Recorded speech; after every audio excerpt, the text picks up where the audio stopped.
হরে কৃষ্ণ বন্ধুরা, পল্লবী শর্টকাট রান্নায় সবাইকে স্বাগত জানিয়ে আজকে আবার একটা রেসিপি নিয়ে চলে এসেছি বন্ধুরা। আজকে নিরামিষ দিন, জন্মাষ্টমীর দিন। আজকে পটল, আলু আর নিউট্রেলা দিয়ে একটা খুব সুন্দর নিরামিষ সবজি বানাবো। দেখতে থাকুন, সঙ্গে থাকুন। আশা করছি আপনাদের সকলের পছন্দ হবে এবং ভালোও লাগবে। ভিডিওটা শেষ পর্যন্ত দেখার অনুরোধ রইল বন্ধু। আর আমার সকল বন্ধুদেরকে জানাই শুভ জন্মাষ্টমী।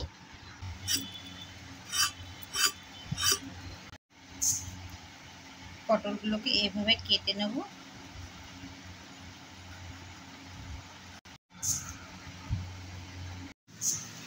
এই দেখুন বন্ধুরা, এখানে আমি আলু পটলগুলো বেশ সুন্দর করে কেটে নিয়েছি। আর পটলগুলো দেখুন সুন্দর করে একদম এরকমভাবে কেটে নিয়েছি। আর এখানে নিয়ে নিয়েছি নিউট্রেলা। এবার আমি পটলগুলো ভেজে নেব।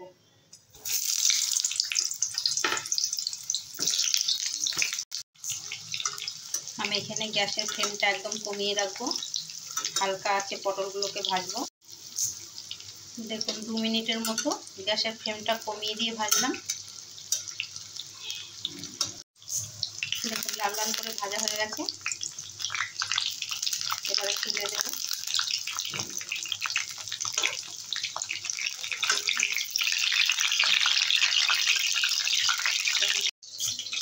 দেখুন কত সুন্দর হয়েছে ডিজাইনটা, দেখেই লোভ লাগছে।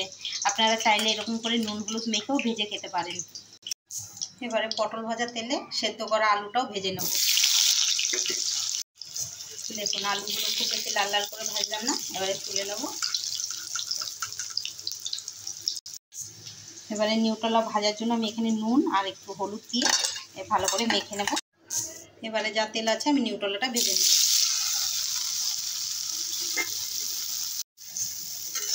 দেখুন সয়াবিনগুলো কি সুন্দর করে ভেজে নিলাম লাল লাল করে। এবারে তুলে নেব। এবারে মিক্সার জারের মধ্যে মশলাটা করে নেব।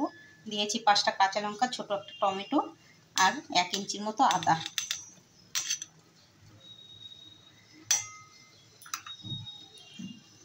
এখানে 1 চামচের মতো জিরে আর ধনের গুঁড়ো দিয়ে দিলাম। এবার একটু জল দিয়ে পেস্ট করে নেব। 1 কাপের মতো তেল দিয়ে দিলাম। দেব তেজপাতা, গোটা জিরে, দেব হিং, অল্প করে একটু হিং দিয়ে দিলাম। দিয়ে দেবো 2টো শুকনো লঙ্কা। হিংটা দিলাম, পেঁয়াজ রসুন ছাড়া রান্না করছি বন্ধুরা। হিংটা দিলে বেশি টেস্টি হবে নিউট্রেলার তরকারি। এবারে বেটে রাখা মশলাটা দিয়ে দেবো। এবারে দিয়ে দেবো স্বাদ মতো নুন, হলুদ, কাশ্মীরি লাল লঙ্কার গুঁড়ো। দেখুন মশলা থেকে তেল ছেড়ে দিয়েছে। এবারে দিয়ে দেবো আলু।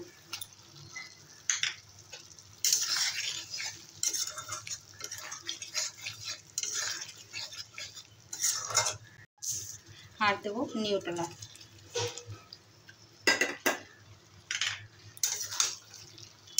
ভালো করে 2 মিনিটের মতো একটু কষিয়ে নেব।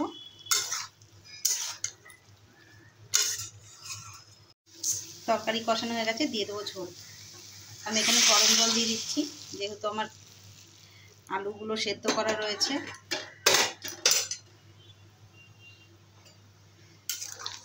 হালকা করে একটু গরম জল করে দিয়ে দিলাম।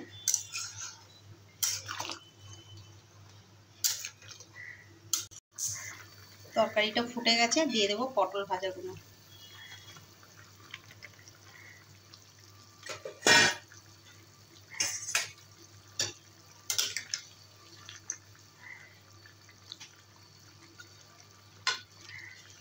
এবারে 3-4 মিনিটের মতো তরকারিটা ফুটিয়ে নেব। এবারে দিয়ে দেবো স্বাদ মতো একটু চিনি, 1/2 চামচের মতো চিনি দিয়ে দিলাম। তরকারি হয়ে গেছে, দিয়ে দেবো একটু গরম মশলা দিয়ে নামিয়ে দেবো।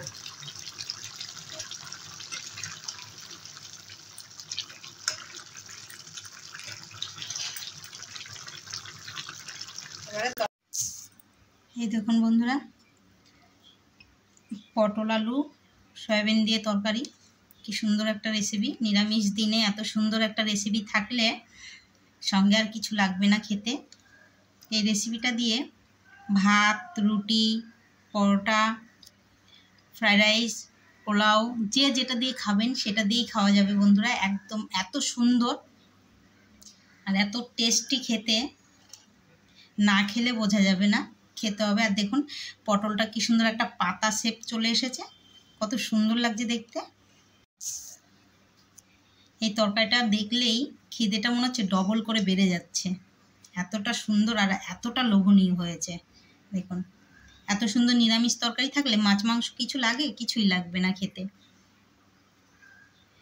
আপনাদের বলছি বন্ধুরা, আপনারাও ঘরে এরকম করে ট্রাই করে খেয়ে দেখুন, খেয়ে কমেন্ট করে জানাবেন কেমন খেতে হয়।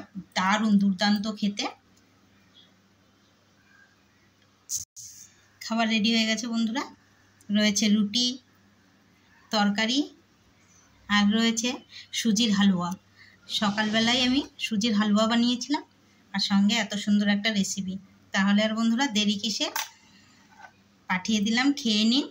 আর আমার চ্যানেলটিকে সাবস্ক্রাইব করে বেল আইকনটি বাজিয়ে অন করে রাখবেন। এরকমই সুন্দর সুন্দর রেসিপি আপনাদের কাছে পৌঁছে যাবে। পল্লবী শর্টকাট রান্না। আর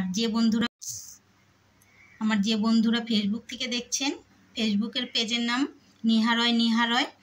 তাহলে বন্ধুরা পেজটিকে ফলো করে পাশে থাকবেন। আর ইউটিউব থেকে দেখে থাকলে চ্যানেলটিকে সাবস্ক্রাইব করে বেল আইকনটি অন করে রাখবেন। পল্লবী শর্টকাট রান্না আপনাদের কাছে পৌঁছে যাবে এরকমই সুন্দর সুন্দর রেসিপি। তাহলে বন্ধুরা কথা বাড়িয়ে লাভ নেই, খেতে শুরু করে দিন। জন্মাষ্টমীর দিন, ততক্ষণ ভালো থাকুন, সুস্থ থাকুন। সবাইকে শুভকামনা, শুভ জন্মাষ্টমী। রাধে রাধে, হরে কৃষ্ণ।